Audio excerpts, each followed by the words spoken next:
What does it mean to walk with power? Have you ever felt like you're drifting through life, pulled by the chaos around you, reacting more than choosing?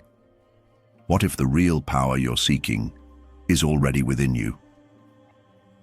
Welcome to a journey inspired by the timeless wisdom of Marcus Aurelius, where Stoic philosophy meets modern self-mastery.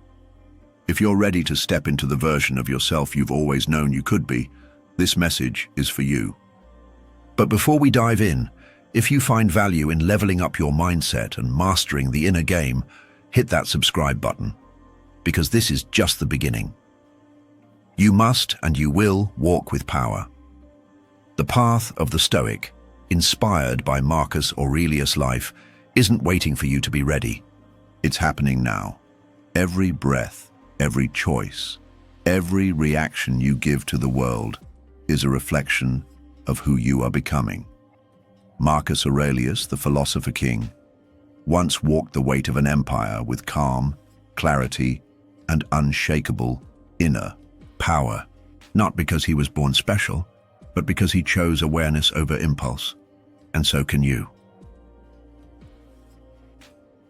1. Claim your inner power. True strength does not begin in the gym. It does not begin with physical dominance, wealth, or fame. It begins in a quiet moment, a moment of self-realization. It begins when you understand that, despite everything happening around you, you are not powerless. This is the first and most vital step toward true empowerment. You don't control the economy, the weather, the words of others, or the chaos that sometimes spills into your day.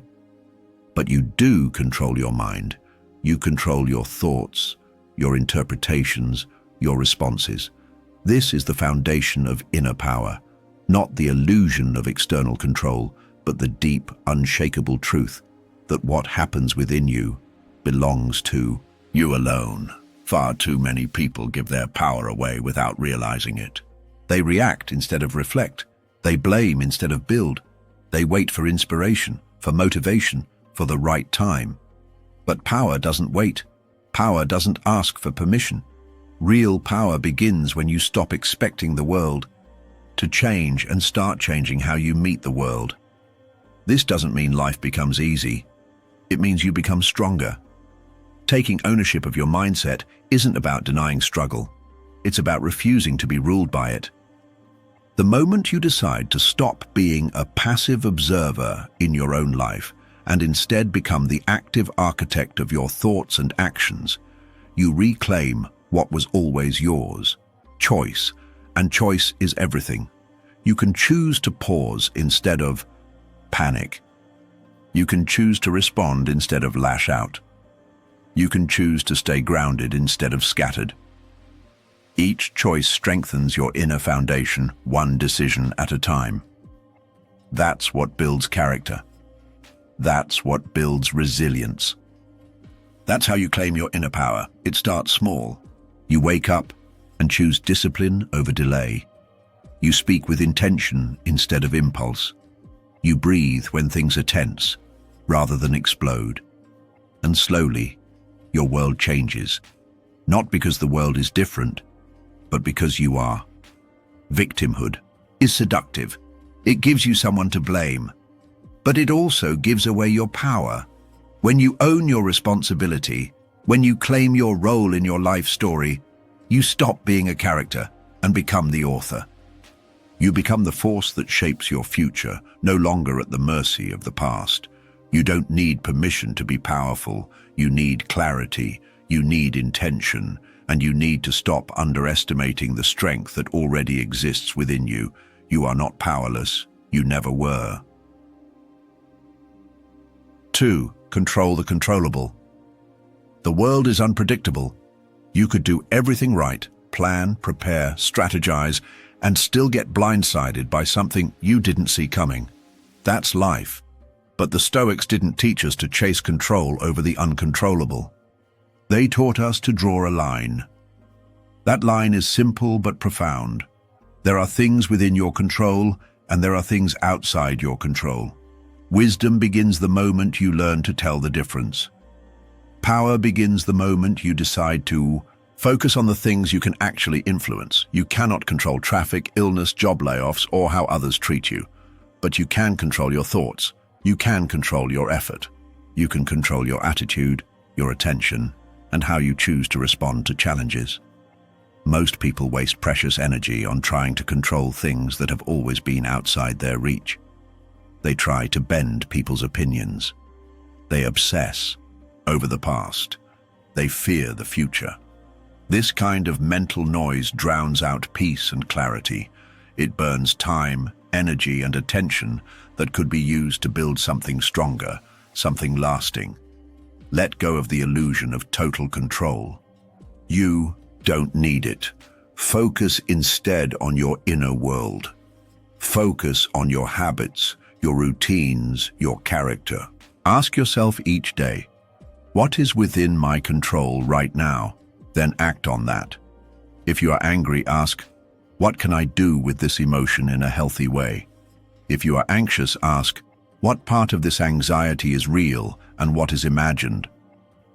If you feel stuck, ask, what one small action can I take today to move forward? Control the controllable. It sounds simple, but it's incredibly powerful. This mindset changes how you experience stress. It changes how you handle relationships. It changes how you lead, how you work, how you live. You become grounded not because life is calm, but because you are. Discipline comes easier when your focus is internal. Motivation becomes irrelevant because you operate from principles, not feelings. And when your energy is centered on what you can actually affect, you feel progress. You feel power. The chaos outside will never stop, but you can be calm inside. That's the lesson, that's the way. 3. Stability is strength. A tree doesn't fear the wind, not if its roots run deep. The storm may bend its branches, but it does not break. Why? Because its foundation holds firm. This is how we must learn to live, not constantly swaying with every gust of opinion or setback, but standing firm in who we are. In an unstable world, the person who is stable becomes powerful. True strength is not about aggression. It's not about dominating others. It's about presence. It's about clarity in the face of confusion. It's about the ability to remain centered when everything around you tries to pull you off balance. Stability means emotional control. It means not reacting to every insult, inconvenience, or irritation. It means pausing before responding, breathing before speaking, thinking before acting. This doesn't make you passive, it makes you intentional. You act not from impulse, but from principle. When you're stable, you're hard to manipulate, you're hard to provoke, and you're hard to knock down. Why? Because you've already decided who you are and how you operate. You don't need external validation. You don't need everything to go right. You're grounded in your values, not in outcomes. Stability comes from self-awareness and discipline. It means you understand your triggers but don't let them define your actions. You feel anger but choose how to express it. You feel fear but move forward anyway. That's strength. Not the absence of emotion but mastery over it. To be stable is not to be stagnant. It's to be steady. It's to move with intention. It's to be the calm eye of the storm. Not because the storm isn't real, but because you are rooted. Power isn't loud. It doesn't need to shout to be felt. The strongest people you know are often the quietest in crisis. They don't flinch. They don't panic. They assess, they act, they endure. This is the essence of Stoic strength, presence without panic, clarity without chaos. To become this kind of person is not a one-time decision. It's a daily discipline. You build stability by how you respond to life, moment by moment. Let others chase control. You become control. Let others sway with the winds. You grow roots, and when the storm comes, and it always does, you'll stand tall. 4. Be fully here. Perfection is a mirage. presence is the real prize. In a world constantly pulling our attention in every direction, screens buzzing, calendars overflowing, and thoughts racing ahead or lingering behind, being fully present may seem like a luxury. But in truth, it's a necessity. Presence isn't just a spiritual idea, it's a practice, a form of strength, and a path to clarity. The Stoics, like Marcus Aurelius and Epictetus, didn't speak of mindfulness in the modern jargon we use today, but they understood presence deeply. They taught us to live in accordance with nature, to accept what we cannot control, and to focus on the here and now. Marcus wrote, "Confine yourself to the present." Not because the future is unimportant, and not because the past lacks value, but because the present is the only place where we can truly act. The past is gone. The future is imagined. The moment you have now is the only one you can shape. Think about it. How often are you really here? Fully rooted in the conversation you're having, the meal you're eating, the breath you're taking. More often we are physically in one place but mentally in 10, replaying old mistakes, worrying about things that may never happen. The mind wanders, and in that wandering, we lose the depth of the moment in front of us. But when you are truly present, everything changes. You become unshakable, not because you've reached some perfect state, but because you've accepted the imperfection of reality. Presence removes the need for performance. You no longer have to wear masks or brace yourself against imagined futures. You can respond rather than react. You can connect with others, with yourself, with life. Presence is the soil in which connection grows. Have you ever had a conversation with someone who was really listening to you, not waiting to speak, not checking their phone, but truly there with you? It's powerful. It makes you feel seen. That kind of attention is rare and precious, and it begins with your own commitment to show up that way, for yourself and for others. This kind of presence is also where growth happens. You can only learn from a mistake if you're present enough to reflect. You can only build habits if you're present enough to recognize your impulses. You can only evolve if you're not trapped in yesterday or tomorrow. Stoicism teaches us that life doesn't happen in the abstract. It happens in moments. To waste a moment is to waste life. That's why presence is so powerful. It's not passive. It's not about sitting still and watching clouds float by, though that can help. Presence is active. It's choosing to engage fully, even in discomfort, especially in discomfort, because that's where transformation takes place. When you're walking, walk. When you're speaking, speak. When you're listening, listen. These simple acts become profound when done with total awareness. Of course, being present is easier said than done. It takes effort. It takes training the mind to return again and again to the here and now. Distractions will come. That's not failure, that's the training. Just as muscles grow through resistance, our attention strengthens every time we bring it back from distraction. You don't need to meditate for hours to be present. You can start by pausing before you respond, by taking a deep breath before a big decision, by noticing the sky on your walk to work. Presence is made up of tiny decisions. It is built in the space between stimulus and response. And this doesn't mean ignoring the future. Planning has its place. The Stoics weren't anti-preparation, they were anti-obsession. Worry doesn't solve tomorrow's problems, it steals today's peace. The more grounded you are in now, the better equipped you'll be for what's next. When you are fully here, you begin to walk with a different kind of power. Not the power of dominance or force, but the power of authenticity, the power of clarity. You stop chasing perfection, and instead, you meet life exactly where it is, with open eyes and an open heart. You don't have to fix everything. You don't have to figure it all out. You just have to show up, one moment at a time. 5.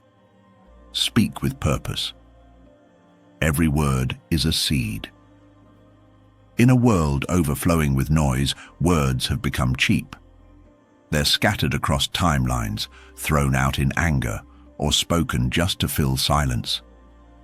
But the Stoics knew better. They saw words as powerful tools, not to be wasted, not to be used carelessly. To speak was to act, and every act should be intentional. Every word, a seed planted in the mind of another or in your own spirit. Your voice can uplift or destroy. It can heal or harm. That's not just philosophy, it's reality. We've all experienced the sting of a careless comment, just as we've felt the quiet power of a well-timed, sincere word of encouragement. Language carries weight, and when you understand that, you begin to treat speech with the reverence it deserves. The Stoics believed in measured speech, not because they wanted to sound wise or mysterious, but because they understood that speaking without thought often leads to regret. Epictetus put it clearly, "Nature gave us one tongue and 2 ears so we could listen twice as much as we speak." He wasn't suggesting silence for the sake of silence. He was advocating reflection, purpose, control. When you speak with intention, you show discipline. You show that your emotions don't run your mouth, that you've trained your mind to process before reacting, that you value truth over volume. In fact, one of the signs of a strong mind is the ability to remain calm, and silence, used well, is a powerful form of calm. But this isn't about becoming mute or passive. It's about choosing when and how to speak in a way that aligns with your values. When you do speak, make it count. Let your words serve a function. Build someone up, share insight, offer clarity, stand for something. The greatest leaders, the wisest philosophers, and the most respected individuals in history didn't speak constantly. But when they did, people listened. Why? Because their words carried weight, because they meant what they said. In everyday life, it's easy to get pulled into meaningless chatter or defensive arguments. But ask yourself, does this need to be said? Does it need to be said now? Does it need to be said by me? If the answer is no, maybe silence is the better route. There's a reason verbal restraint is considered a form of power. It requires self-awareness. It means catching yourself before that sarcastic comment escapes. It means resisting the urge to dominate conversations just to feel heard. It means thinking about the consequences of what you say, not just the momentary satisfaction. And yes, this applies to the words we speak to ourselves too. The internal dialogue you carry, your self-talk, is a powerful force. If your voice within is full of self-doubt, cruelty, or impatience, it shapes how you act in the world. A Stoic seeks not only to master speech with others, but to master the inner voice as well. That voice should be honest, yes, but also kind, encouraging, clear-eyed. If your inner speech were spoken aloud, would it uplift you or crush you? Would it align with who you want to become? Words are habits. When you speak with care, you become more careful. When you choose truth, you become more truthful. When you offer wisdom, even in small ways, you become wiser. The seeds you plant with your speech don't only grow in others, they grow in you. So let others waste words. Let them yell, complain, or posture. You don't need to join the noise. You can be the one who speaks with precision, with integrity, with restraint. And when you do speak, you'll cut through the static like a bell through silence. Speak less, but mean more. That's the Stoic way. Let your words be tools for truth, not weapons of pride. 6. Freedom through self-restraint. You are not your urges. You are your actions. The modern idea of freedom is often mistaken. We're told that freedom means doing whatever you want, whenever you want. No rules, no boundaries, just total autonomy. But the Stoics knew this was a lie. Because a person ruled by their desires, by anger, addiction, impulse, is not free. They are a slave to themselves. Real freedom begins the moment you say no. It's not glamorous.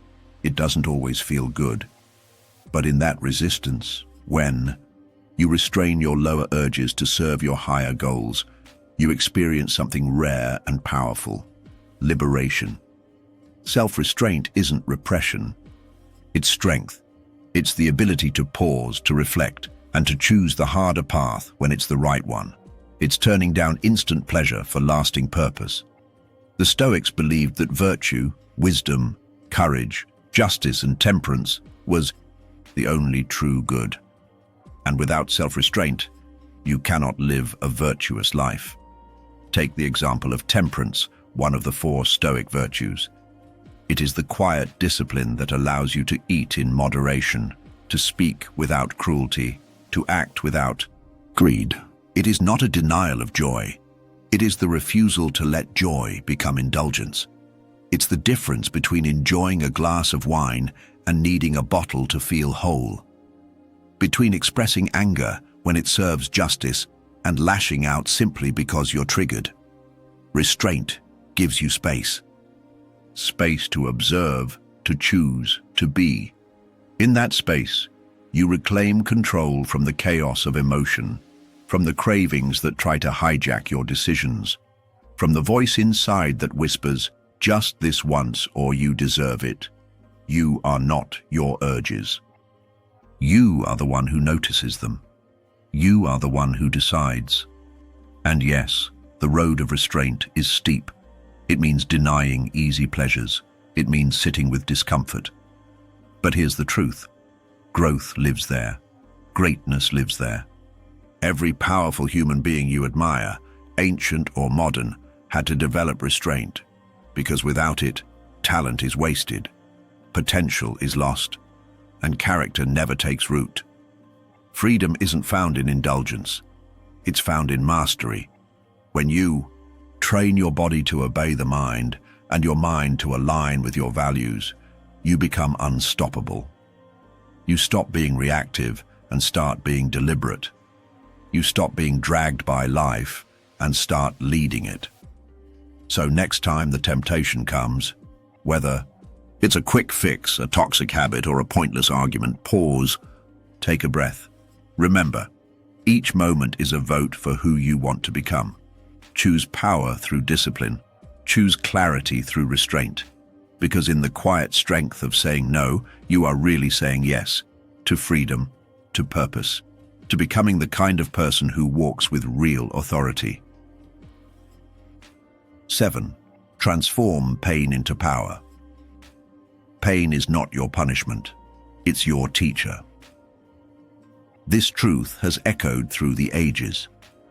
Every person who has ever grown stronger, wiser, or more resilient has walked through the fire of hardship. Pain, though unwanted, is one of the most honest instructors life gives us. It strips away illusion and exposes what lies beneath.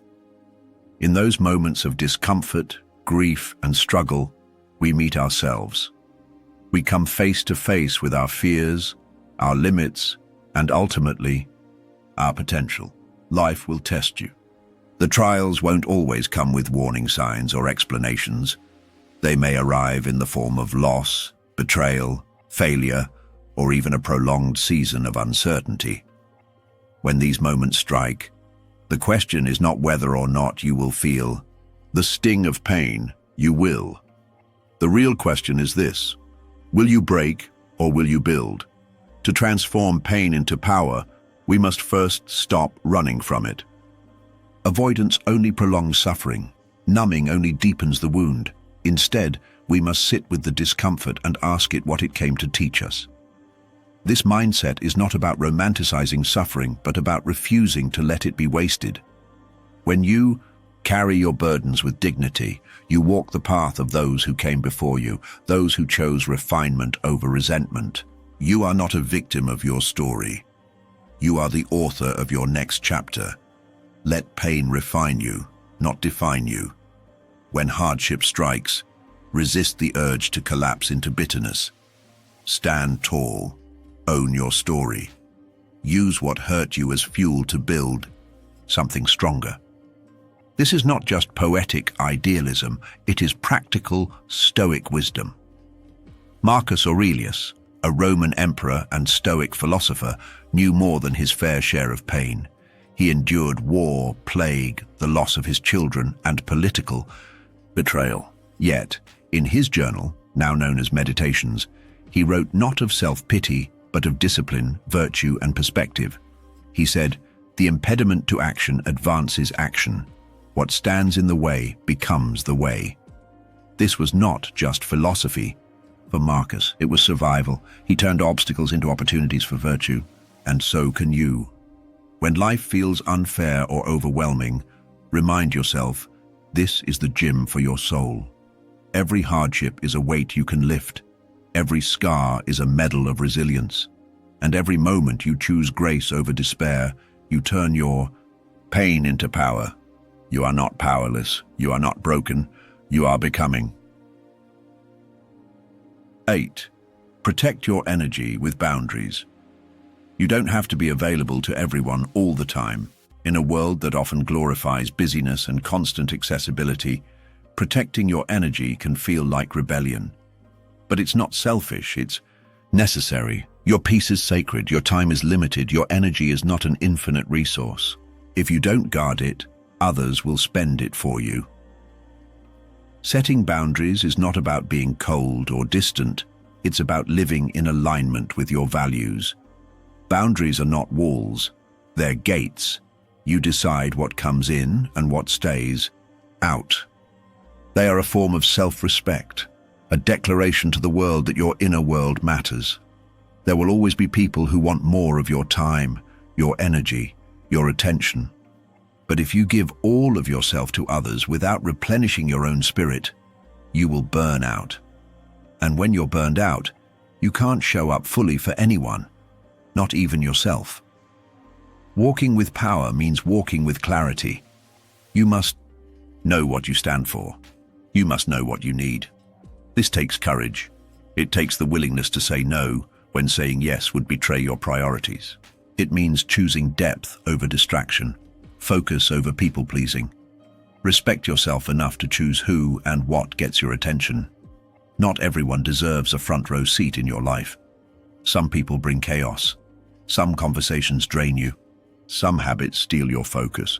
The more you honor your energy, the more you'll recognize what uplifts you and what depletes you. This is where the wisdom of the Stoics comes in again. Epictetus taught that we must distinguish between what is in our control and what is not. Your energy, your attention, your reactions, these are within your control. And when you start taking ownership of those things, you begin to reclaim your power. Protecting your energy is an act of discipline. It requires awareness. It requires unapologetic honesty. But it also leads to peace. When your life is free from unnecessary drama and distraction, you can move with purpose. You can serve others from a place of fullness instead of obligation. Let your boundaries be a lighthouse. Not everyone will like them, but the right people will respect them. And most importantly, you will respect yourself. 9. Be calm in the chaos. Storms will come. That is not a question of if, but when. In a world that is unpredictable, fast-paced, and often overwhelming, your greatest strength may be the one you least expect: calmness. Becoming the eye of the storm means mastering your internal world. Calmness isn't weakness, it's supreme control. When chaos swirls around you and you stay grounded, that stillness radiates a different kind of power. You become unshakable, not because life is easy, but because you are anchored. In a crisis, the calmest person in the room is often the most influential. Why? Because calmness creates clarity. When emotions are high, logic can be drowned. But a calm mind can see clearly, act wisely, and make better decisions. It's in the stillness that we find strength. The Stoics knew this well. Seneca wrote that we suffer more in imagination than in reality. Much of our anxiety comes not from what is happening, but from how we react to it. If we can quiet the noise inside, we can navigate the noise outside with much greater precision. When the world screams and you don't join in the chaos, you become a beacon. Your stillness becomes your superpower. It signals to others and to yourself that you are not easily moved. You don't need to control the storm. You only need to control yourself. Practicing calmness is not passive. It requires active effort. It means taking a breath before reacting. It means pausing before judging. It means returning to your values instead of being tossed around by emotion. This is discipline. This is strength. Calmness is contagious. When you embody it, you give others permission to slow down too. You become the one people look to when things fall apart, not because you have all the answers, but because you carry peace with you like armor. So the next time chaos knocks, don't panic. Pause, breathe, remember who you are, stand in your stillness, and let the storm pass around you. You don't have to be loud to be powerful. You don't have to be aggressive to be strong.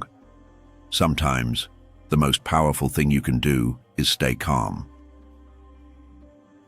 10. Wisdom is the highest power. Power isn't in domination, it's in discernment. This statement flips everything we've been taught about strength on its head. We've grown up in a world that often equates power with control, with aggression, with being the loudest voice in the room. But real power, the kind that endures, that transforms not only lives but legacies, is found in wisdom. To walk with power is to walk with wisdom. It's not about overpowering others, it's about mastering yourself. It's choosing principle over impulse, again and again, even when the world tempts you to react, to lash out, to abandon your values for temporary pleasure or status. Real power is quiet. It doesn't need to announce itself. It shows up in the decisions you make, in the integrity you carry, in the discipline you hold on to when no one is watching. Wisdom begins where ego ends.